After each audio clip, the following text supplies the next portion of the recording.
Oi, aqui é o Oestcast, o podcast da revista Oeste, que você conhece muito bem, hoje com um convidado histórico, né? É histórico, porque é um senador da República, o Marcos Pontes, mas vai ser para sempre o primeiro astronauta brasileiro, aliás, sul-americano, né? Lusófono também, né? Também. É o primeiro, é o pioneiro total, né? Eu sou, na verdade, isso é uma coisa importante para o Brasil saber, né? Também eu sou o primeiro astronauta profissional a representar um país do hemisfério sul da Terra. Então, o Brasil tem essa honra aí, né? Uma conquista. E comigo aqui o Edilson Salgueiro também. Obrigado, mais uma vez, o dando prazer da presença. Prazer é meu. Senador, vou começar pelo senador. Senador, eu queria falar muito sobre avião e sobre espaço, mas eu queria começar como, assim, quebrando uma regra minha, falando de política, para a gente resolver já essa questão. Senador, a gente está vivendo um período terrível de ameaça de liberdade no Brasil, da Constituição sendo desrespeitada, e o poder executivo já está no poder, né? Não tem o que falar. O poder jurídico também já tomou um partido, já está do lado do poder. Sobrou o Congresso, sobrou o Legislativo. Eu queria que o senhor falasse para o nosso espectador que esperança a gente pode ter de uma resistência a esse tipo de violação dos direitos. Olha, sem dúvida. Aliás, obrigado por essa pergunta, que é extremamente importante nesse momento que nós estamos vivendo aqui no país. Aliás, como eu falei essa semana lá, às vezes é importante a gente passar por um momento de escuridão para você dar valor à luz. E essa luz, eu digo que é a democracia verdadeira. Eu lembro que nós estudamos quando tinha o SPB, lembra de formas de governo, regimes de governo, né? Só para lembrar para o pessoal que às vezes não... Forma de governo, como que o governo é estruturado, né? Então você tem aí, segundo tem várias definições diferentes. Vamos fazer uma forma mais geral, né? Como monarquia, alguns aristocracia, muitos democracia e as suas variações com república parlamentarista, ou você ter um presidencialismo, como a gente tem no Brasil. Então tem essas várias variações de como o governo é organizado. Forma de governo. Aí você tem um regime de governo, né? Como que o governo interage com a população. Aí é um ponto muito importante. Você tem a democracia, certo? Você tem o autoritarismo, o totalitarismo, que ninguém quer, eu tenho certeza disso.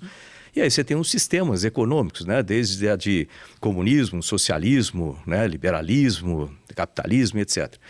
Colocado isso, o que a gente quer é ter um regime de governo democrático no nosso país, onde as pessoas tenham liberdade. E esse regime prevê isso aí, liberdade de expressão, de opinião, liberdade de manifestação, sem quebrar as coisas, né? Manifestação pacífica. É importante que nós tenhamos, como brasileiros, essas liberdades. Isso está previsto na democracia, que tanto é falado, né? Como regime de governo.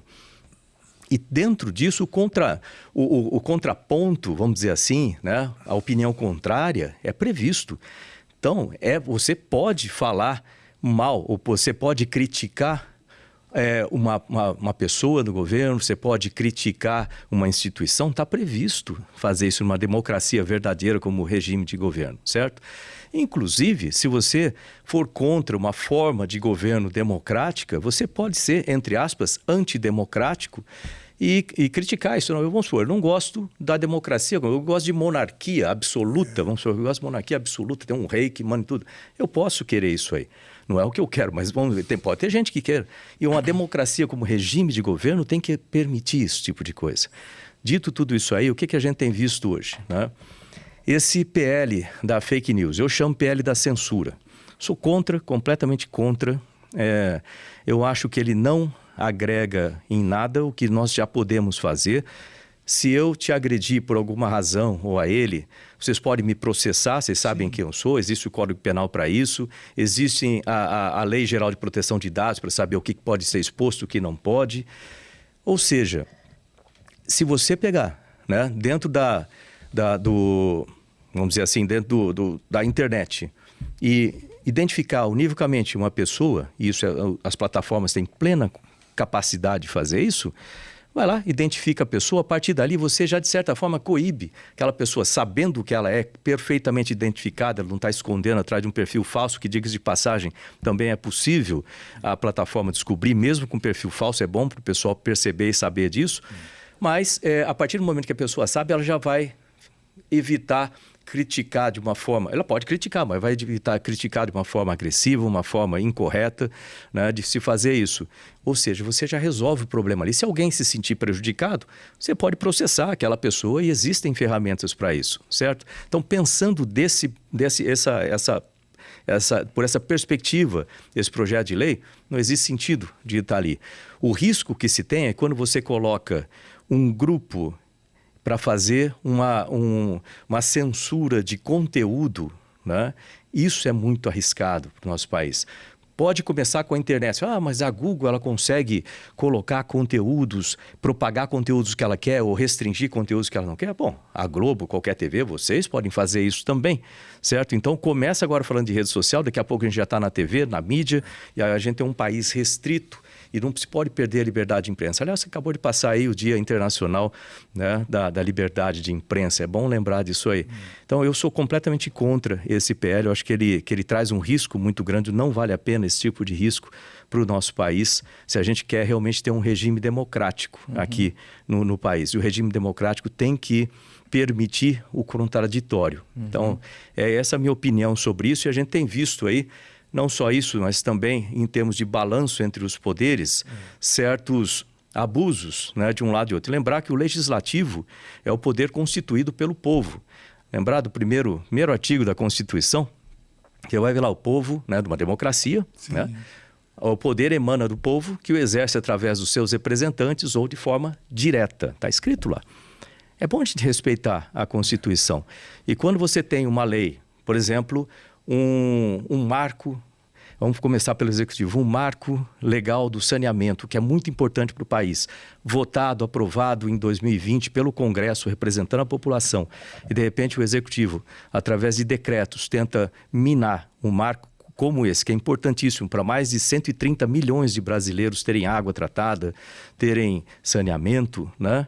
E as empresas investindo aí por mais de 70 bilhões investido pelas empresas, você perde segurança jurídica, você transforma um país, o Brasil, num país em que as empresas não querem investir por falta de segurança jurídica. Aí você vai para o lado jurídico, mesma coisa. Quando a gente tem uma lei votada, uma lei das estatais, por exemplo, votada completamente, que dá segurança para isso, inclusive para as empresas verem que o país é um país sério nesse sentido, chega lá, se um juiz do STF muda em uma canetada aquilo lá, isso dá uma insegurança muito grande para o país. Além de que isso está fora das atribuições do STF. O STF tem a atribuição, né, justamente de trabalhar com a constitucionalidade da lei e não alterar leis. Isso aí compete, criar leis, compete ao legislativo. Então isso aí são distorções que têm que ser corrigidas. É muito importante que a gente corrija isso no Brasil se a gente quiser ter realmente um regime de governo democrático aqui. E só pegando carona nessa pergunta do Dagomir, então como é que o Congresso se articula para barrar isso? Por exemplo, o senhor mencionou o marco do saneamento, agora há o projeto da censura, ou seja, como é que agora a oposição, essa que foi eleita ali com base ainda no apoio do ex-presidente Bolsonaro, como é que o Senado e como é que a Câmara conseguem se organizar para barrar esses avanços? Ou seja, em outras palavras, o ministro do Supremo vai até o Congresso e sugere alterações numa lei para instaurarem alguma medida de censura no Brasil. Como que o Congresso pode se articular para barrar esse tipo de intromissão indevida entre os poderes? Veja bem que isso, de novo, é uma distorção, né? Isso que está acontecendo. E lembrar que o Congresso, certamente, ele é a entidade mais democrática que a gente tem. Nós estamos lá representando a população. Eu, por exemplo, represento quase 11 milhões de brasileiros aqui em São Paulo que votaram em mim. Se você somar ali todos os representantes do Senado, no Congresso, a gente está representando a população brasileira. E aí, existe o contraditório ali. Ou seja, eu sou da oposição, então eu sou contra isso que está acontecendo. Então eu vou falar contra, eu vou apresentar projetos de lei, são as ferramentas que nós temos, ela é parlamento, né? Então a gente vai falar contra, a gente vai apresentar projetos de lei, modificações, emendas para que sejam corrigidas essas distorções. Agora, ir além disso seria antidemocrático, vamos dizer assim, no sentido real da palavra, né? E então a gente tem que ouvir os outros lados, existem todas essas discussões. Infelizmente, nós não temos a maioria dentro do Congresso. Então, muitas dessas coisas acabam passando por cima da gente. Exemplo, né, na designação das presidências das comissões. A oposição ficou sem nenhuma presidência de comissão. Zero. Como é que, explicando vamos dizer, para o afegão médio, para o brasileiro médio, como é que ocorrem essas definições das comissões? Como é que isso é feito? A comissão é o seguinte, a Câmara tem uma série de comissões, o Senado também, né? E essas comissões, vamos lá, comissão, exemplos aqui, Comissão de Ciência e Tecnologia, Comissão de Educação, Comissão de Assuntos Econômicos, Comissão de Constituição e Justiça e assim por diante. São as diversas comissões. E aí, cada partido, né, dentro do seu tamanho de representação, existem os blocos, né, formados por esses partidos. Cada bloco desse aí, ele pode indicar um certo número de componentes para as comissões. É feito de forma proporcional. E isso foi respeitado no Senado. Nós temos lá a proporcionalidade na integração das comissões. Mas quando chega na presidência das comissões, o que está previsto é que nós tivéssemos uma eleição entre os membros, mas isso nunca é feito dessa forma. Sempre existe um acordo entre os líderes antes, né? E nesses acordos já saem o presidente, pelo menos, da comissão e o vice, muitas vezes, é escolhido depois. Mas o presidente da comissão é escolhido dessa forma. Então, aqueles blocos que são maiores, eles conseguem interferir mais e acabam conseguindo as presidências das comissões. E isso tem uma influência grande, logicamente, também do próprio presidente do Congresso, no caso ali do Senado.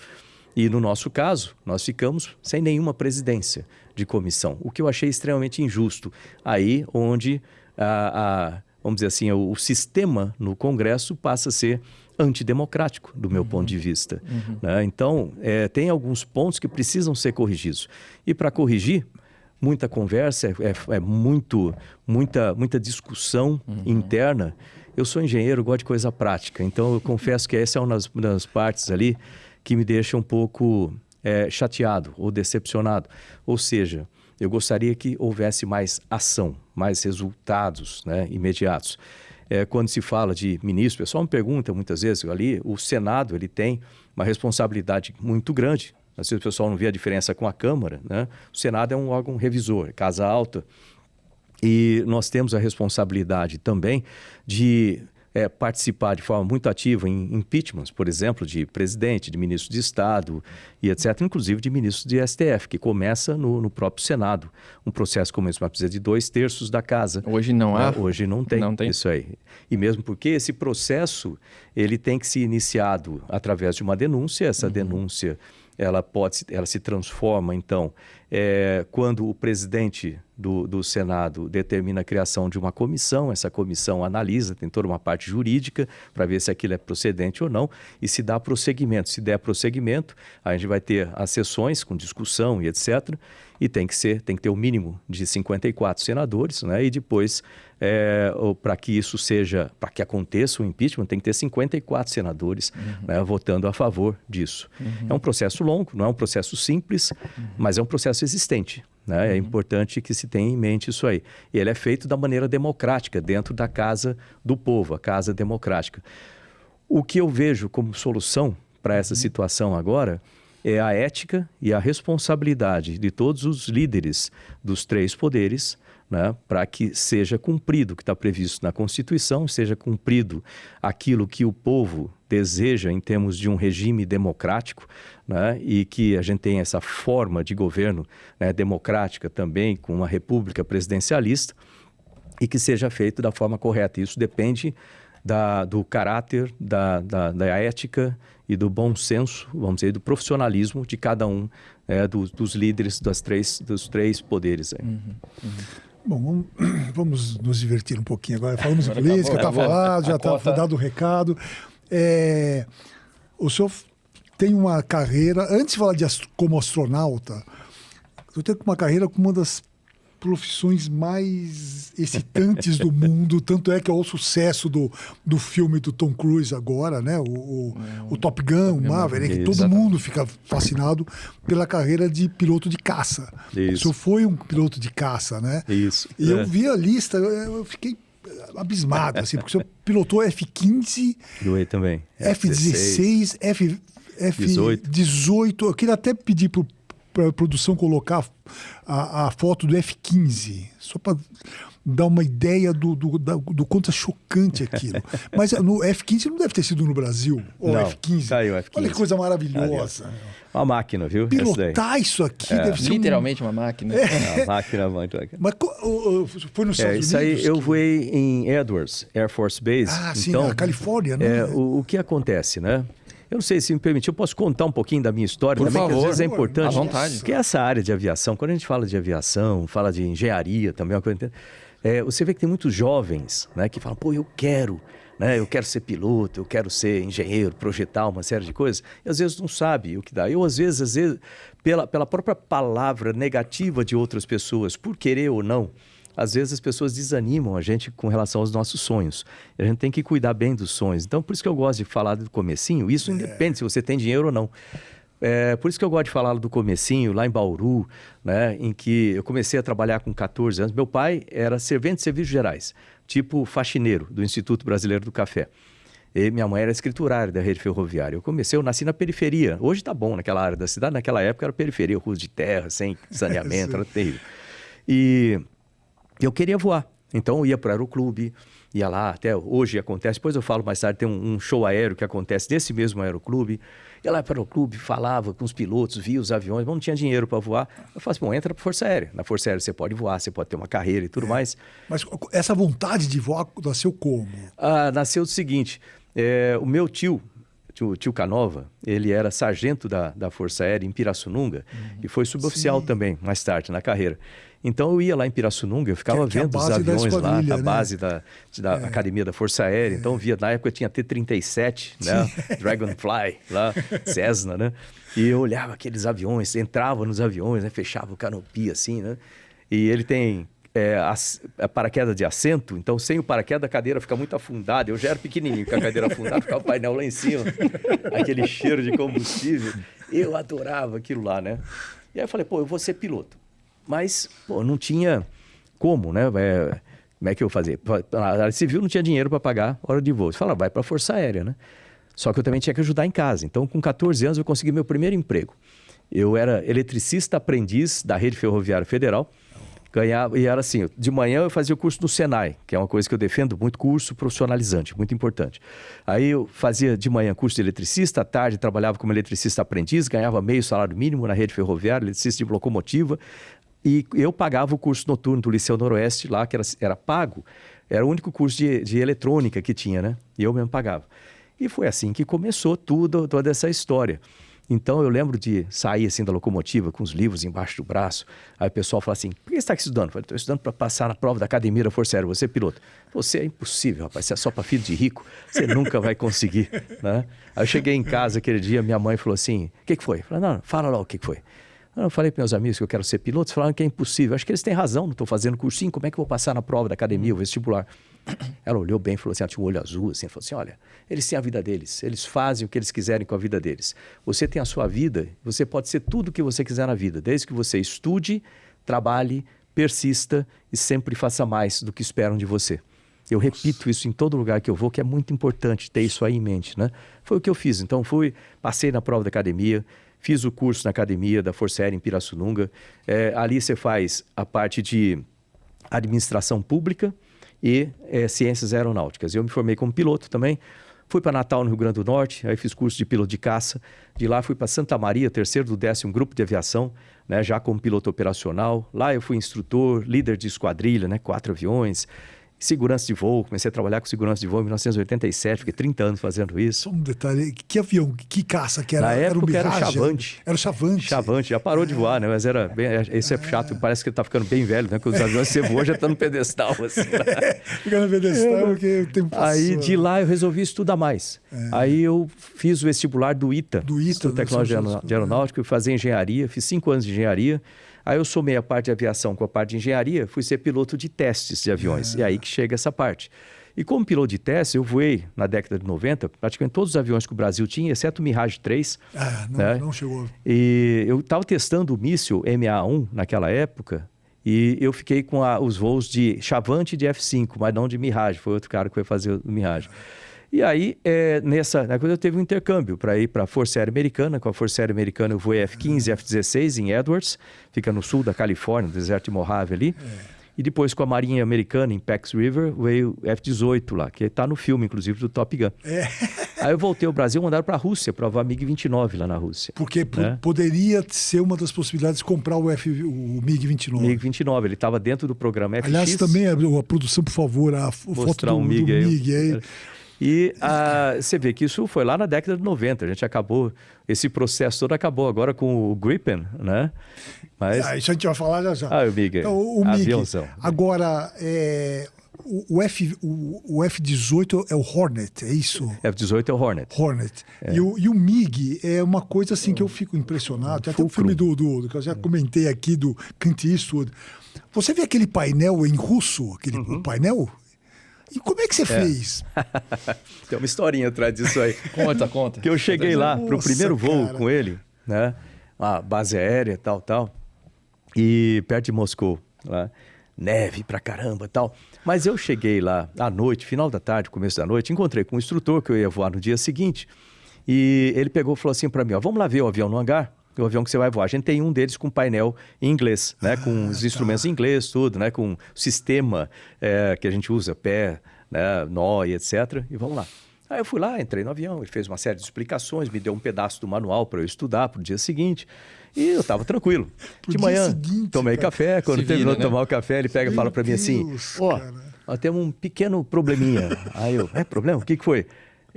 Aquele avião, no pré-voo, ele não deu ponto no pré-voo, então a gente pegou um avião de linha normal para você voar, né? Aí, depois de estudar o manual de um dia para o outro. De um dia para o outro. Aí chego lá, entro no avião, né, com ele, avião bi, né, esse aí era um bi, né, que eu tava, ele como instrutor lá atrás, e aí eu sento lá, e aí ele, seguinte, aqui eu falei, vem cá, me mostra aqui cada uma das coisas, que não deu tempo de eu ver tudo no painel no dia anterior.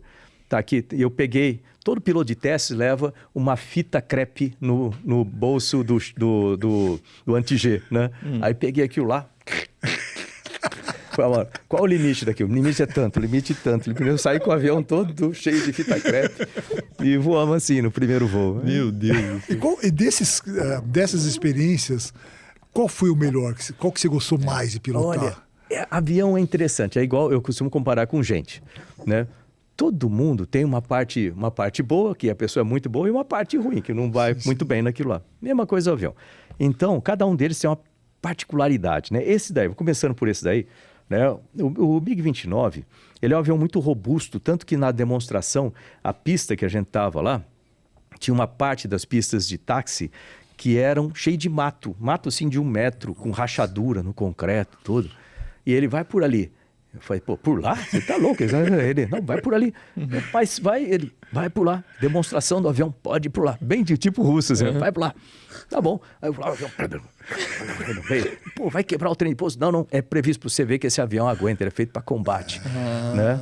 Você vai mirar no pneu dele para ver, geralmente para você ver se o pneu tá ok para voar ou não, ele tem as lonas, né? Esses pneus têm uma série de lonas diferentes, assim, de ângulo diferente.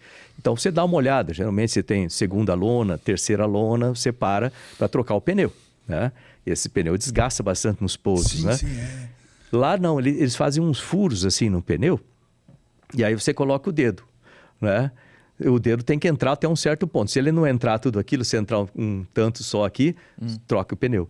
Né? Então é um negócio muito simples, é um avião muito robusto, você consegue decolar de pista de terra, né? Você não precisa ser pista de asfalto para um avião jato, não é muito comum você ter isso, mas ele tem, aqui não dá para ver, mas dentro das entradas de ar ele tem algumas placas que descem, então durante a decolagem, até o táxi, até chegar ali para o ponto de decolagem, elas estão fechadas e o ar está vindo por cima.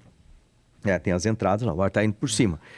E aí, quando você começa a correr na pista, aquela entrada ela começa aos poucos a abrir embaixo para dar mais potência no motor também, né? E aí, quando você decola, já está completamente aberta. E com isso, ele consegue decolar de pista não preparada, pousar muito curto. Então, é um avião muito bom, ele consegue voar com um ângulo de ataque muito grande. Você tem que controlar, você que tem essa causa aí dupla, né? Você controla ele no pedal, né? Não controle com aileron em grande ângulo de ataque, senão ele vai estolar para o lado contrário, né? Eu tenho uma noção aí.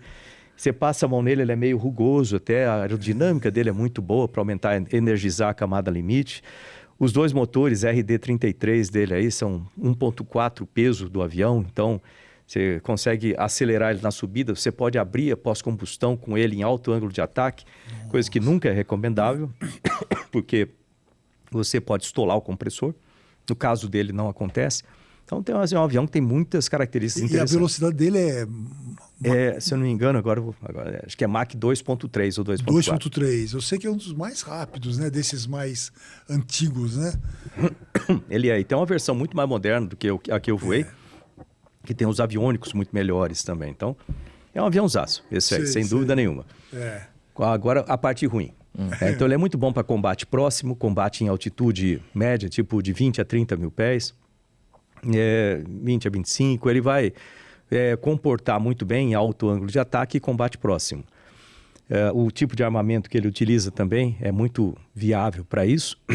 Agora, combate à distância, você tem que melhorar o tipo de armamento, ou, né, se você for aumentar muito a altitude, ele começa a ficar mais complicado de operar. Mas é um avião, sem dúvida nenhuma, excelente. Nossa. Aí vem o F-15. O F-15. É o contraparte, vamos dizer, do lado de lá. O F-15... É o equivalente, você acha que ele é mais ou menos equivalente em termos de velocidade. F-15 é o Eagle. É o Eagle. Em termos de manobrabilidade também. O F-15, ele tem... A coisa que eu mais gosto nele são as qualidades de voo, que a gente chama. Que ele tem... Você consegue comandar e ele atende exatamente da maneira que você pensa que ele vai reagir. Por que isso é importante? Como piloto, você não quer um avião que você espera que ele tenha um comportamento e ele tem outro, que isso te deixa meio inseguro com relação àquele avião. Eu vou fazer uma comparação entre ele e o F-16. Os dois são bons, mas nesse ponto ele é um avião mais de piloto do que o F-16. Né? Só um parênteses, para quem não conhece, Mach é a velocidade do som. Ah, sim. Então, Mach 2.2 é 2,2 a velocidade do som, que é 1.200 km por hora, uma coisa assim. Isso, a velocidade do som a gente calcula de acordo com a altitude também, né? Desculpa, eu engasguei. Não, imagina. Mas de acordo com a altitude, como é que funciona isso? O Mach, ele é a sua velocidade dividida pela velocidade do som naquelas condições, né? Tá. Então, se você tiver na mesma velocidade do som, vai ser 1, né? Está no transônico ali. E a velocidade do som é calculada pela... Ixi, é meio chato, mas assim... Papo de raiz quadrada, né? Jesus, de gama RT. Os brasileiros já tiveram um AVC agora. E o que é esse gama RT? Calma. Gama é uma constante, para o ar é 1.4, que depende do tipo de meio. Pode ser no metal, pode ser onde for, né? Para o ar é 1.4, o gama. O R também é uma constante, né? Para o ar é 284, se eu não me engano, ponto alguma coisa. E o T é a temperatura em Kelvin, temperatura em absoluto daquela altitude. Então, à medida que você sobe, a temperatura cai, então a velocidade do som também cai. Então, se você mantiver, vamos supor, a mesma velocidade em relação ao solo no chão aqui e for subindo com aquela mesma velocidade, o seu Mach vai aumentando, né, quando você vai subindo. Bom, mas em todo caso, fora essa parte toda de Mach, mas realmente tem a ver com velocidade do som. E você vai ver que, de acordo com a missão daquele avião, se você pegar um SR-71 lá atrás, né, o Blackbird, você vai ver aquele formato geométrico dele, a aerodinâmica, ele é feito justamente para voar em Mach muito alto, acima de 3, etc. É hipersônico já. E aí, inclusive nesse filme do Top Gun novo, você vê que eles voam um avião esquisito lá no começo, que chega a Mach 10, né? Tem até um modelo parecido com esse, que foi ainda conceitual, né, para ser desenvolvido, mas você vê que ele tem um formato, é aquele tipo de formato mesmo. Por que que tem aquele formato, assim, muito de edge, muito como se fosse uma navalha, né, para penetrar? Quanto maior a velocidade, vão aparecer ondas de choque. E aí, se você tem um formato mais triangular, isso traz mais tendência de onda de choque oblíqua, que dá menos arrasto do que ondas de choque transversais que acontecem em corpos rombudos, como esse aqui. Aparece uma onda de choque transversal aqui, que dá muito mais arrasto e fica impraticável. Por isso que esses aviões têm esses formatos desse jeito. E aí, quando você compara o F-15 com o F-16, em termos de qualidade de voo, os dois vão muito bem, né, Tilo? Mas também eu vou entrar um pouquinho técnico aqui, desculpa, na área de controle de voo. A gente tem controles reversíveis com cabos, tipo T-27. Você mexe o manche, um cabo movimenta lá o aileron, o que seja, né? E assim vai, reversível. Aí você tem sistemas em que são hidráulicos, com apoio hidráulico. Então, você comanda um sistema hidráulico que movimenta a superfície, um Boeing, por exemplo, que é muito difícil para o piloto, seria muito pesado para ele fazer aquilo, então tem uma assistência, são comandos assistidos hidraulicamente. E aí você tem os fly-by-wire. Esse daí você está comandando, né, voo por fio, né, você está comandando o computador que comanda a parte hidráulica dos comandos de voo. Ok. O F-16, e aí, mais uma somadinha de... Quando a gente está acostumado a voar um avião normal, quando a gente aprende como piloto voando um Cessna, né, 150, 152, tá ali no começo, subsônico, está devagarzinho ali, reversível. O que acontece? Eu vou fazer uma curva para a esquerda, né? Vamos supor que eu quero fazer uma curva para a esquerda aqui. No comando de voo aqui, eu quero fazer uma curva para a esquerda, então primeiro eu comando para a esquerda. Então, se você olhar o gráfico do comando aqui, você vai estar zerado, porque está com ele parado, aí eu comando aqui para a esquerda, o avião começa a reagir, tem um tempinho de retardo, ele começa a reagir, começa a fazer a curva. Quando ele chega no ângulo, você quer 30 graus. Quando chega no ângulo de 30 graus, você que estava aqui, você vai subir, instintivamente a gente faz isso, mas quando você vê no sistema, você acaba vendo. Você está lá com o comando negativo, aí quando ele chega no ângulo que você quer, você vai para o outro lado, para o positivo, aí você zera para parar. O positivo é para parar e zero. Então você faz o comando, faz isso aqui, né? Uhum.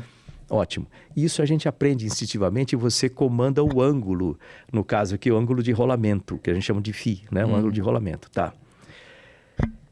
O F-15, os aviões normalmente trabalham da mesma forma. Você comanda o ângulo, quando ele chega naquele ângulo que você quer, você dá um negativinho, ele para ali, depois você centraliza, ele fica por lá, você coordena o pé e tal. F-16. O sistema, ele voa fly-by-wire, né? E o sistema do computador do avião, ele interpreta da seguinte forma. Quando você comanda para cá, você não comanda o ângulo, você está comandando a velocidade de rolamento. 0, está parado. 0, está parado, mas está com 30 graus, certo? Está movimentando, tem uma certa velocidade de rolamento. Então, a gente chama de FI ponto. Quando você comanda para cá, se você comandar muito, significa gire rápido. Ele, né? Gira rápido pra caramba. Ok, se você quiser parar, tira a mão do manche. Ele para onde você quiser. Na verdade, não é um manche, é um joystick no caso dele. Sim. Aí ele para onde tiver. Se você comandar um negativo, como a gente está acostumado, tá aqui 30 graus, eu dar um negativo, ele vai começar a girar pro lado de lá e você vai ficar batendo asa. Nossa, deu para sentir? É um perigo isso aí. Até você se habituar. O ser humano se adapta a tudo. Então, você decola com ele as primeiras vezes, você fica meio instável, mas depois você pega a mão. Agora, o F-15, ele é um avião de piloto. Você vem pousando aquele avião enorme, tem 3 metros do beiral da cabine para o chão. Então, eu sou baixinho, por exemplo. Para mim, era mais fácil, se eu tiver que abandonar o avião no chão, né, rapidamente, soltar, correr pelo beiral da cabine aqui, né? Correr, pular em cima da asa, correr para a ponta de asa e pular de lá. Porque se eu tentar pular daqui, são 3 metros, vai ser pular do teto. A gente vai ir para o espaço daqui a pouquinho. Eu só quero pedir um intervalo para a gente fazer um intervalo comercial agora. Pessoal, hoje tem uma informação importante para você que está assistindo a programação da Revista Oeste. Nós vamos falar de um produto com excelentes resultados, o Ora Pronobis da Vita e Gold, que foi desenvolvido exatamente para você que sofre de artrite, artrose, reumatismo, fibromialgia e dor no corpo por conta de inflamação ou desgaste das articulações. É aquela famosa dor nas juntas, não é isso, Renata? É isso mesmo, e vai muito além, porque as pessoas deixam de fazer atividade do dia a dia por conta de dor. A dor veio, tem algo de errado, a gente não pode ignorar e nem se acostumar com ela. Mas comece o seu tratamento com Ora Pronobis da Vita e Gold e eu vou te explicar o porquê. Primeiro que Ora Pronobis é uma planta estudada há muito tempo com muitos benefícios para você. Segundo que é um anti-inflamatório natural maravilhoso. E o da Vita e Gold, Ora Pronobis da Vita e Gold está concentrado, ou seja, ele vai direto no foco da sua inflamação e da sua dor para te trazer um resultado mais rápido. Ou seja, se você está aí com esses sintomas de dor no corpo, dor nas juntas, com dificuldade para fazer as tarefas básicas do dia a dia, pegue o telefone e ligue 0800 291 2200. É isso mesmo, mas ele vai muito além da dor. Imagina que o Ora Pronobis tem mais vitamina C que a laranja, tem mais cálcio que o leite e para você que faz ainda tratamento para anemia, tem mais ferro do que uma beterraba, gente. É saúde em cápsula para você. Aproveitem!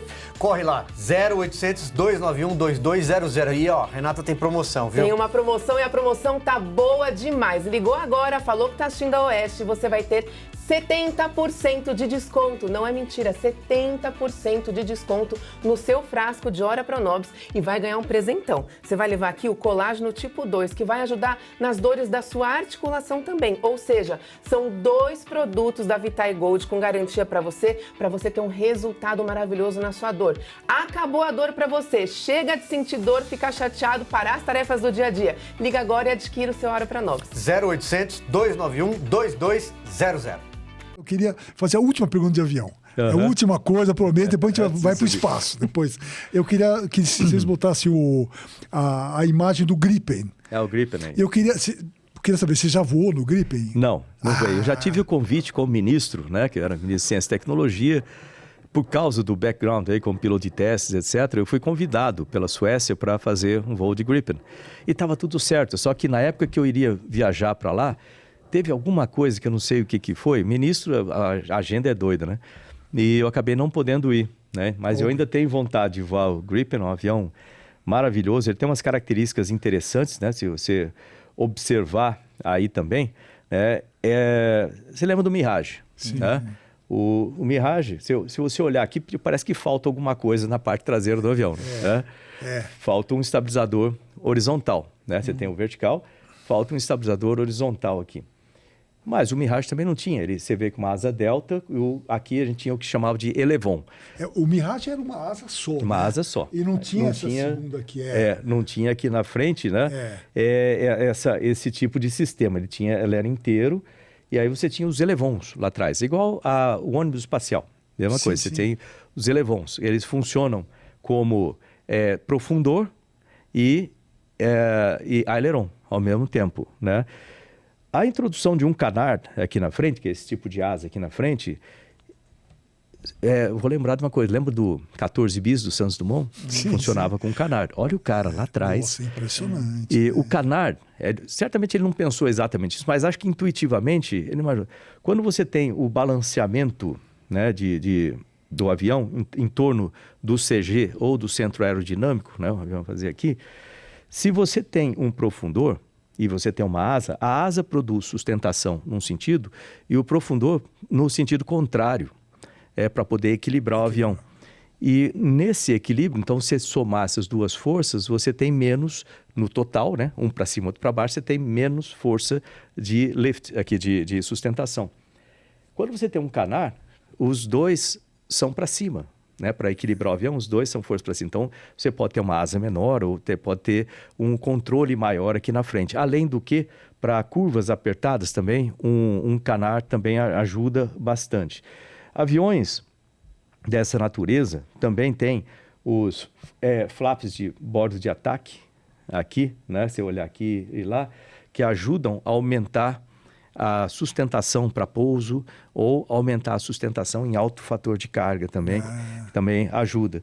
Então, ele é um avião desenhado aerodinamicamente para combate, fica bem claro isso aí pelo desenho que ele tem.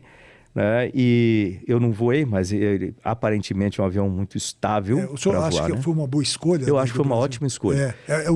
O Gripen é sueco, né? Sueco. É uma alternativa, né?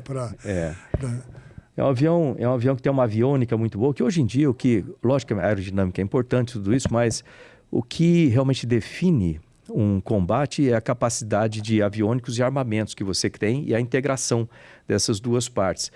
E ele tem uma capacidade aviônica muito grande e tem outra vantagem também, o fato deles trabalharem aqui no Brasil, junto com a Embraer, né, em São José dos Campos e lá em Gavião Peixoto, isso permite que você tenha um desenvolvimento maior de tecnologias do sentido aqui no Brasil e em termos de domínio dessa tecnologia também é importante, quando você fala de combate, de guerra, etc., equipamento para isso, é importante você ter o domínio dessa tecnologia. Vamos então para a nova fase. Agora, eu queria que você contasse como partiu da condição de piloto de caça para virar um astronauta. O pessoal da produção colocar também as imagens aí. Isso aí aconteceu assim, né? Eu estava fazendo doutorado nos Estados Unidos. Na época, eu fazia doutorado em engenharia de sistemas em Monterey, na Califórnia, quando o Brasil entrou no programa da Estação Espacial Internacional. E eu já vinha pensando, né, em ser astronauta, já tinha feito também lá com o professor Sandro, lá no ITA, um mestrado em otimização de trajetórias orbitais, já pensando nisso aí. Aí eu fiz um mestrado lá nos Estados Unidos, na Califórnia, em engenharia de sistemas, e estava no doutorado. E o Brasil entrou no programa da Estação Espacial Internacional. Eu confesso que eu tinha visto o site da NASA um monte de vezes, mas tinha lá um item para ser astronauta. Eu vi os requisitos, a NASA abre concurso a cada 2 anos, mas tinha um requisito que não tinha jeito, ser americano, né? Não dava. Não tinha como. Aí, de repente, a NASA, por causa dessa participação do Brasil, ela abriu uma vaga para um brasileiro, né? E fez um concurso em 1998, da mesma forma que ela fazia a cada 2 anos. E aí eu me inscrevi e fui selecionado pela NASA para a turma 17 de astronautas. A turma 1 é aquela dos eleitos, né? Lembra do filme e tal? Sim, John Glenn, Alan Shepard, etc. Aquela turma 1, eu sou da turma 17. Que aí, Pinguim, é isso? Como? É Pinguim que chamava. A minha turma, o apelido era Pinguim. Sei. Porque sempre a turma anterior bota o apelido na próxima turma com base em alguma coisa que não voe, ou voe mal, né? E aí, 2 anos de curso. O curso de astronautas feito lá no Johnson Space Center em Houston é muito intenso, muito mesmo intenso. Eu passei lá, é incrível, porque eu me lembro, a coisa que mais me deixou impressionado foi aquela piscina, não tem uma piscina gigante? Tem, o NBL. Que é para você simular a falta de gravidade, né? Isso aí foi uma invenção do Buzz Aldrin, né? Para que você treine para fazer atividade extraveicular. Então, você coloca o astronauta numa roupa pressurizada dentro da piscina, então logicamente ia ficar flutuando, aí você coloca pesos espalhados nos braços, nas pernas e no corpo, de forma que você estabilize neutro na água, por isso que é um laboratório de flutuação neutra, né? E aí você trabalha ali como se estivesse, né, uma piscina gigantesca com módulos e coisas lá, com os equipamentos, você trabalha como se estivesse no espaço. Na verdade é mais difícil ali do que no espaço. Eu sou qualificado em atividade extraveicular, isso demora no básico, 140 horas dentro da piscina, divididos em missões de 7 horas. Cada missão dessa, para você ter uma ideia, para 1 hora dentro da piscina, você estuda umas 10 horas. Então dá para ver quanto que você tem que estudar e quanto que você tem que treinar. E é muito puxado, realmente. E depois você se qualifica e você faz algumas coisas mais especializadas. E antes de uma missão, você vai fazer mais missões essa aí, para muitos treinamentos desses, para você fazer especificamente para a missão que você vai fazer ali. Então, é um treinamento difícil, mas muito bacana de se fazer. Sabe aquela roupa que a gente usa em extraveicular? Custa aproximadamente $12 milhões. Nossa. É uma espaçonave. Ela tem várias camadas. Não é essa daí. Essa daqui é a Sokol, russa. Né? Essa aqui é para decolagem. Ela é roupa pressurizável. Pesa uns 28 quilos essa roupa aqui. Senhora. Ela é pressurizável, que você controla a pressão. Na Soyuz, isso essa aí, é da Soyuz, essa é da parte russa. Sei. E o pessoal se pergunta, por que você voa com os russos, não com os americanos? Porque teve o acidente da Columbia em 2003, quando eu estava próximo para ser escalado, e aí acharam por bem me transferir para a Rússia. Eu fui um dos primeiros astronautas do lado americano a voar com os russos. Então eu tive 5 meses para treinar lá, conhecer todos os sistemas. Eu sou engenheiro de voo. Tipo, especialista de missão. Então, a minha função quando eu estou no espaço é consertar sistemas, montar, reconfigurar. E a função secundária, como estação laboratório, Sim. é servir de mãos e olhos dos cientistas. Então a gente executa. Na minha época tinha 80 experimentos dos diversos países lá. Então você cumpre o schedule ali, né, para fazer os experimentos para os diversos países. E quando você estava em órbita na estação Isso. espacial, você lembrou daquele cara que te falou lá atrás que você não vai dar certo como piloto? Lembrei. Eu lembrei exatamente no momento em que eu cheguei no espaço. Por quê? Né? Vamos começar na decolagem ali, Lázaro. Eu decolei do Cazaquistão, né? Do centro de lançamento de Baikonur, exatamente do mesmo pad, né? Da mesma plataforma onde o Yuri Gagarin decolou lá no dia 12 de abril de 1961. Né? Mesmo lugar, histórico lugar. Aí você está sentado ali num foguete com 200 toneladas de combustível, com a bandeira do Brasil no braço. E as pessoas perguntam assim, dá medo, pô? Lógico que dá, você sabe o risco que corre, mas você aprende a trabalhar com medo. Aliás, para os jovens, assim que eu costumo falar é o seguinte, não tenha medo de ter medo, mas trabalhe com medo. O que faz a diferença entre as pessoas que vão e realizam grandes coisas na vida, daquelas pessoas que às vezes ficam esperando, eu queria fazer isso, eu queria fazer aquilo, e vivem no mundo a ilha da fantasia querendo, né? Um dia talvez eu vá fazer, a diferença é a coragem. É a coragem para você fazer o que você precisa fazer, quando você precisa fazer, da forma que você precisa fazer, e tem que se diferenciar a coragem verdadeira de simplesmente o esbravejar, né? Eu vou... Não é assim. É fazer. É a ação que conta. É a prática, né? É prática, é colocar na prática. Então, quando você senta ali, cada vez que eu tinha medo, eu passava a mão na bandeira do Brasil, eu falava assim, eu não estou indo sozinho, está todo mundo indo comigo. Cara. Porque essa bandeira, nossa, ela não é só um pano bonito, ela representa toda a nossa tradição, toda a nossa cultura, toda a nossa história. Representa cada um de nós, brasileiros, né? O sacrifício de um monte de gente para a gente chegar aqui. Por isso, quando a gente fala de distribuição entre os três poderes, uma das coisas que eu gosto de lembrar é que lá em Brasília, muito bem desenhado pelos arquitetos, tem lá na Praça dos Três Poderes uma bandeira do Brasil que fica mais alta do que qualquer outro poder, representando o povo brasileiro, né? E representando a nação que fica. As pessoas mudam. As pessoas nascem, vivem, trabalham, morrem, fazem coisas boas, coisas ruins, né? Um dia elas passam e a bandeira permanece lá em cima. É bom a gente lembrar sempre disso aí. Então, cada vez que eu tinha medo, eu passava a mão na bandeira do Brasil e falava, não estou indo sozinho, está todo mundo indo comigo. Aí, 6 segundos da decolagem, os motores acendem. Quando eles acendem, o foguete vibra, que chega a trincar o esmalte dos dentes. Nossa. Você está com a boca fechada, logicamente, com um capacete e tudo. Mas passa rápido. 6 segundos, abrem os garfos, você começa a decolar, em 9 minutos você vai estar no espaço. Durante a subida, eu apontei para o bandeira, apontei para cima, estava querendo dizer assim, olha, estamos todos, a bandeira significa todos, estamos todos indo juntos para cima. É o que eu queria falar para o Brasil hoje também. E é aquilo que está na estátua que tem em Bauru. Isso, é isso, tem que eu não tinha exatamente entendido. essa cena lá. Você está assim. Apontando... E se prestar atenção, apontei com 2 dedos, porque um dá noção de juntos. Foi por isso que eu apontei 2. Estamos indo juntos, exatamente, para cima. A gente tem que falar isso. A foto do... Eu não tinha entendido essa imagem, então é isso. É isso aí. Que e legal, com 2 dedos, estamos indo juntos para cima, Bauru, né? em Bauru. E, olha, a gente precisa disso no nosso país agora. Ir junto, para cima, sabe? É o que eu vi falando ali naquele Senado, né? E durante a subida, né? Você vai ficando todos os, vamos dizer assim, os pedaços do foguete vão ficando para trás no estagiamento, né, do foguete. Até que você chega lá e tem o corte do motor do 3º estágio. Pum. Eu tirei as luvas, elas ficaram flutuando assim na minha frente. Nossa. Eu tinha sonhado com aquilo muitas vezes. É isso que eu digo para os jovens, sonhe grande, sonhe alto, sabe? Pense, veja você lá inúmeras vezes. Todo dia que você acorda, todo dia que você dorme, eu via aquilo lá. De repente eu estava vendo as luvas na realidade ali. Sim. Aí eu soltei o cinto, fui olhar na janelinha assim, você vê o planeta azul. Eu falei assim, olha... a primeira coisa que eu pensei, as pessoas me perguntam, quem foi a primeira coisa que você pensou quando chegou lá?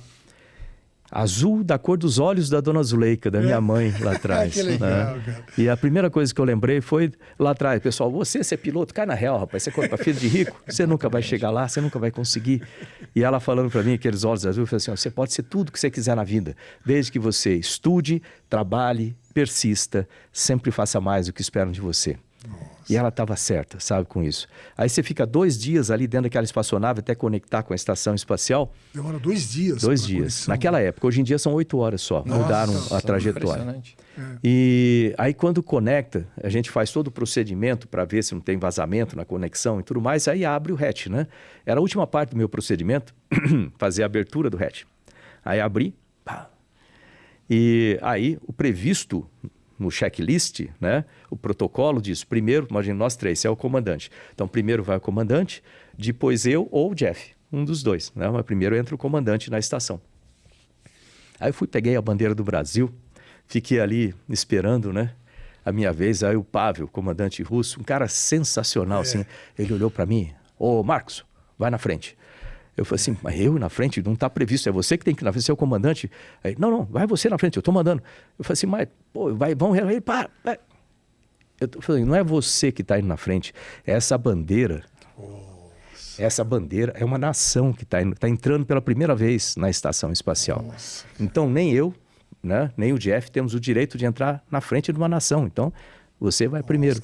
Foi por isso que eu entrei primeiro lá na estação espacial. E tem uma coisa assim, que quando você fala de medo, existe o medo de explodir e tal, né? Que é uma coisa que é normal. Agora, existe também, o que me parece, um medo do efeito físico, que mesmo no caça, aquela coisa de você vomitar, tem gravidade 3 vezes maior, sei lá quanto. E você estava falando agora que você ficou parcialmente surdo com essa viagem. Ah, sim, também tem isso. O que aconteceu? Como é que foi essa sensação? Acontece o seguinte, o nosso corpo ele foi desenvolvido ao longo da nossa existência aqui nesse planeta. E se você for pensar nisso também é uma coisa interessante, né? Pensa bem, foram menos de 600 pessoas que já estiveram no espaço, né, ao longo da história da humanidade. Menos de 600. Se você pensar quantas pessoas nós temos hoje, mais de 7 bilhões de pessoas na Terra, e mais aqueles que viveram e morreram, vamos supor 10 bilhões de pessoas. De 10 bilhões de pessoas, menos de 600 já estiveram no espaço. Então você vê que é uma coisa muito exclusiva, assim, né? Que faz você pensar em muita coisa. Mas o nosso corpo foi desenvolvido ao longo da história, na superfície do planeta, se adaptando às condições do planeta, né? Uma atmosfera, 14,7 PSI, temperatura, né? 25 graus, altera de, sei lá, tipo lá no Sibéria, menos 40 até mais 40 talvez, em algum lugar. Mas a gente está dentro dessas condições aqui, né? 1G, né? De repente você está no espaço. Vibração, uma coisa. Variações grandes de pressão, pressuriza, despressuriza, espaçonave e tal. Você tem radiação, porque você está fora da atmosfera, então você tem a radiação, que não está sendo filtrada, obviamente, pela atmosfera. Você tem, não é falta de gravidade, mas uma sensação de falta de gravidade por causa da dinâmica da espaçonave. Você está dando uma volta na Terra em 90 minutos com uma velocidade de 28 mil km por hora. Então, aproximadamente 8 km em 1 segundo, né? 9 vezes a velocidade da bala de um fuzil, você tem uma ideia. Então, por causa dessa dinâmica da espaçonave, você tem aquela sensação de 0G. Então, tudo flutua e tal. E para o corpo que estava acostumado com 1G, muitos dos sistemas passam a não funcionar direito. Então, isso altera sistema hormonal, sistema imunológico e uma série de outros sistemas que acabam tendo. Você perde densidade óssea, você volta com osteoporose. Né? A radiação, logicamente, 10 dias no espaço é como se você passasse 1 ano trabalhando com radiação direta. E muitos desses problemas acontecem na primeira semana, né? Que o corpo está se adaptando na primeira semana. No meu caso, o sistema imunológico foi o mais atingido. Os outros não tive problema nenhum, ósseo, zero problema, graças a Deus, nenhuma outra parte. Mas o imunológico. Então, para o meu corpo, por alguma razão, o canal do ouvido a gente tem aproximadamente 4 centímetros, né? Vai do lado externo até lá o tímpano, né? Com de 6 a 8 milímetros de espessura. E esse canal que transmite o ar, né? Com o som, né? Daqui até o tímpano, ele tem a pele muito dinâmica, né? Muito irrigada para tirar cera e etc. E o meu corpo, por alguma razão, meu sistema imunológico acha que isso aí é uma infecção contínua e ele vai criando pele de cicatriz e vai fechando o canal do ouvido. Então, eu tenho uma estenose nos 2 ouvidos causado por isso. Já fiz 3 cirurgias, não funciona porque você faz a cirurgia, tira essa coisa e depois ela aparece de novo. Agora, o próximo passo é eu colocar um implante ósseo, né? para ver se resolve o problema. E eu estou até testando, eu uso um equipamento que é comum para ciclista, para ouvir pelo osso, para ir Pelo acostumando. osso, né? Isso aí é uma tendência nova, né? E agora, esse é o caminho. Mas o voo espacial, ele prejudica bastante o corpo, sem dúvida nenhuma. Mas eu acredito também na adaptação do corpo. Então, para as viagens longas que a gente vai ter para Marte, para outros corpos distantes, o ser humano vai se adaptar. Talvez eu não sei que bicho vai ficar, né? Mas o ser humano vai se adaptando a ficar mais tempo no espaço, depende das condições do planeta. Vamos supor, você está lá em Marte, 1/3 da gravidade aqui da Terra. Uma pessoa nascer lá e viver lá, certamente ela vai ter órgãos diferentes, não de ser tipos de órgãos, mas os órgãos vão funcionar de forma diferente. Provavelmente vai ser uma pessoa mais alta, com os ossos mais finos, que não vai precisar. O corpo se adapta. É como sempre se adaptou, né? História Pois é, quer dizer que disso tudo, vomitar é uma bobagem, né? Essa é a parte... sim, tem essa parte do equilíbrio também, né? Essa parte é mais tranquila. Antes de ver essa imagem, o cara vomitando, falando, meu, deve ser horrível. Mas depois de tudo que você falou... essa parte é a parte tranquila. E eu queria que você falasse do arraiá que vai ter. Isso, arraiá aéreo. Aliás, obrigado de lembrar. O que acontece? A fundação, né, chama Fundação Astronauta Marcos Pontes. Eu criei essa fundação há 13 anos e ela trabalha para incentivar jovens para estudar utilizando ciência e tecnologia. Então, levar robótica, preparação de professores, etc. Nenhuma das atividades da fundação, lá em Bauru, acontece anualmente, está no 8º ano, na 8ª edição, agora, do arraiá aéreo. Tem esse nome porque é um show aéreo com festa junina junto. Então, um arraiá, né? Não é às vezes o pessoal fala arraial, né? Não, é um arraiá mesmo. Vem lá de caipira, é arraiá aéreo, né?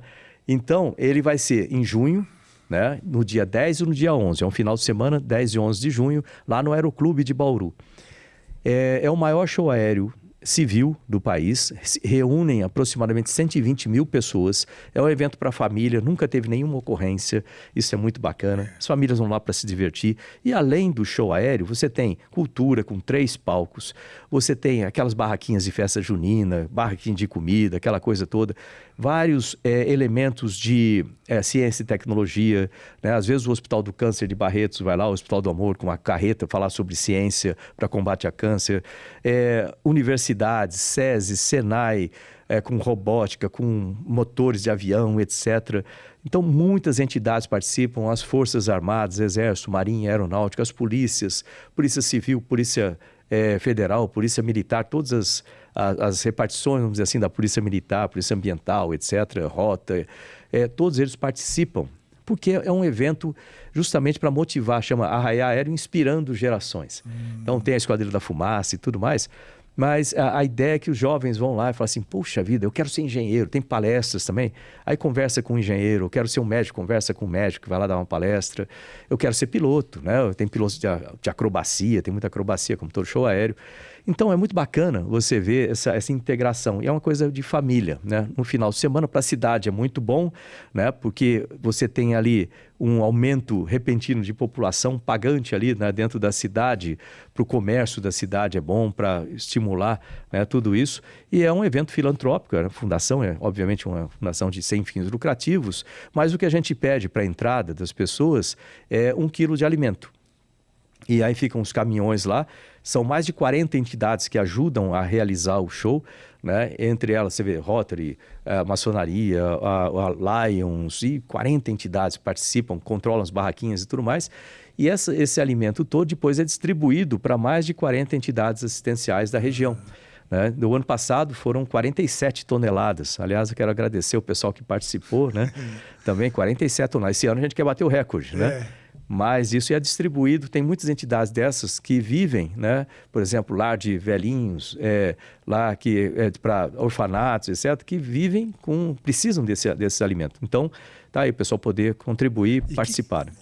Muito legal a iniciativa, mas o que eu vou ver de avião ali?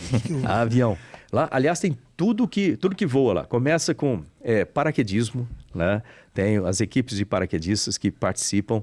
Tem trike, lembra de trike que voa por lá? Tem uma equipe muito bacana de trike do pessoal. Tem os aviões, vamos dizer, de aviação geral, o pessoal vai lá visitar com cirros, etc., que ficam lá e de demonstração também. Tem os aviões de exposição estática, né, da Força Aérea, os helicópteros do Exército, às vezes a Marinha participa com helicóptero também. Tem os aviões de demonstração civil, né, de acrobacia civil, com esquadrilhas e também os isolados ali. Então a galera vai lá da Associação de Acrobacia e tudo mais. O Tique Bazaia vai lá também com o T-6 dele, que foi o primeiro avião que começou a me inspirar, era o T-6 da época lá em Bauru, que eu via do Bragão, lá da Esquadrilha da Fumaça. Tem o pessoal da aviação militar, da polícia com helicópteros também, a polícia civil também entra com os helicópteros, o exército também com helicópteros. Passagem, muitas vezes a gente tem a passagem do A4 da Marinha, do jato da Marinha lá. A gente está tentando esse ano para ver se consegue um 390 da Embraer, passando da Força Aérea, né, que é feito pela Embraer, passando lá também. Ou seja, é para aquelas pessoas que gostam de aviação, tem tudo. Tem aeromodelo, tem balão à noite, para quem quiser fazer... cativo, né? Ele sai, vai ter uma altitude ali e volta. Então tem os balões cativos lá à noite também. É muito bacana em termos de aviação. E tem até o Santos Dumont. O 14 bis do Santos Dumont, do Alain Calaça. Vamos ver se a gente consegue levar. Sensacional. Mas para quem nunca viu um 14 bis voando, aliás, vou dar um recado aqui, ó. Entrem no YouTube, né? Quem estiver assistindo aí, e escreve lá, Arraiá Aéreo 2017 oficial. Por que 2017? Porque em 2017 teve um lance muito bonito. No final do vídeo, que vocês vão ver, tem a passagem do 14 bis, ele faz um sobrevoo da pista, assim, a poderosos 45 km por hora, né? E lá atrás passa a Esquadrilha da Fumaça. Nossa, né? cara. É muito bonito. Para quem gosta de aviação e tem o orgulho de ter um Santos Dumont aqui no Brasil, é muito bacana. Senador, eu ficaria mais uns 14 horas aqui falando. 14 bis, 14 horas, 14 dias. Que coisa, saber... Um cara descrevendo F-15 para mim. Eu uma voei aula. nisso para mim, nossa senhora. Como diz o outro, né? Você está perplexo. Pô, senador, muito gostoso, obrigado, cara. muito obrigado. Eu sei que o tempo é apertado também, né? Né? Mas foi uma grande honra pra gente. Eu sempre quis trazer você aqui. Porque... É o sonho dele. O Nossa, Almir hoje está cara, eu realizado. achei- Estamos Mas todos. é aqui. realizado em parte, porque se tudo der certo, você vai voltar aqui um Volto, dia. sem Versão dúvida 2.0. nenhuma. Que eu adoraria, porque hoje a gente falou assim o que deu para falar, meio rápido e tal, mas eu queria saber mais detalhes do espaço. Né, Uma de como segunda foi. ocasião já. A segunda ocasião. Assinar o contrato aqui. A gente vai senador. falar da reentrada, a gente vai falar de outras Meu, coisas. tanta Pronto, coisa, que bom. do próprio foguete em si, do Programa Espacial Brasileiro, tem muita coisa acontecendo aí. A participação do Brasil no Artemis, Isso que eu- retorno à nossa. Lua. Nossa, tem Ó, muita coisa. e do nosso Senado, na nossa política aqui no Brasil, né? A gente começou falando disso.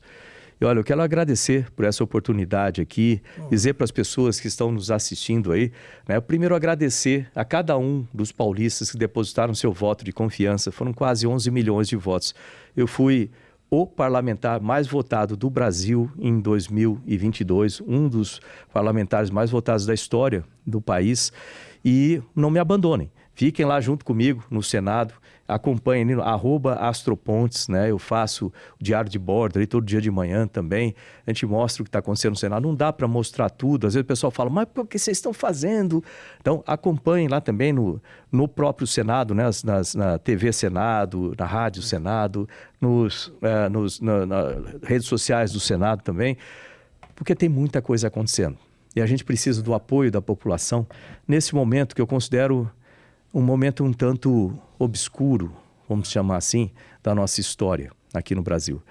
O governo que assumiu o governo, né, ele não tem feito um bom trabalho. Nós estamos vendo, né, muita coisa que deveria ser diferente. A nossa economia, né, ela está precisando de um trabalho muito grande. O arcabouço fiscal que chegou lá, ele não dá para ser aceito da maneira como está. Ele não tem os sistemas de trava, vamos dizer assim, em termos de gastos do governo que são necessários para incentivar o setor privado, para o Brasil ter mais credibilidade, né? Então, muita coisa tem que ser feita e eu não estou gostando da maneira como está sendo feita. Eu torço, como todos os brasileiros têm que torcer, para o sucesso do nosso país, para o sucesso do governo, que ele faça um bom governo, mas a gente não está vendo isso por enquanto, a gente está vendo mais uma narrativa, muita mentira sendo colocada, muito de acusar as outras pessoas e não mostrar para que veio. A gente precisa que realmente mostre para que veio em cada um dos ministérios ou dos setores do país. São muitos e muitos importantes para o país. A gente precisa de dados mais transparentes na saúde, por exemplo. O que está acontecendo com a dengue, o que está sendo feito, a Covid que desapareceu de uma hora para outra, o que está sendo feito com ela. Muita coisa precisa ser feita e explicada. Então, o que eu tenho visto aí é mais uma perseguição, né? Perseguição de pessoas em vez de perseguir o sucesso. A gente tem que perseguir o sucesso no nosso país. Obrigado. Perfeito. Muito obrigado. E é o que o senhor falou, 11 milhões de pessoas que votaram, acompanhem também, participem, mandem e-mail. Né? Exatamente. Não é só votar e falar, agora vou esperar. Né? Fiscaliza, participa, né? Tem que Isso participar. É muito importante. Tem que participar. Esse é o nosso país, é a nossa bandeira, de todo mundo. Exatamente. Essa é a nossa bandeira. A gente precisa, né, fazer a nossa parte, cada um de nós. Exatamente.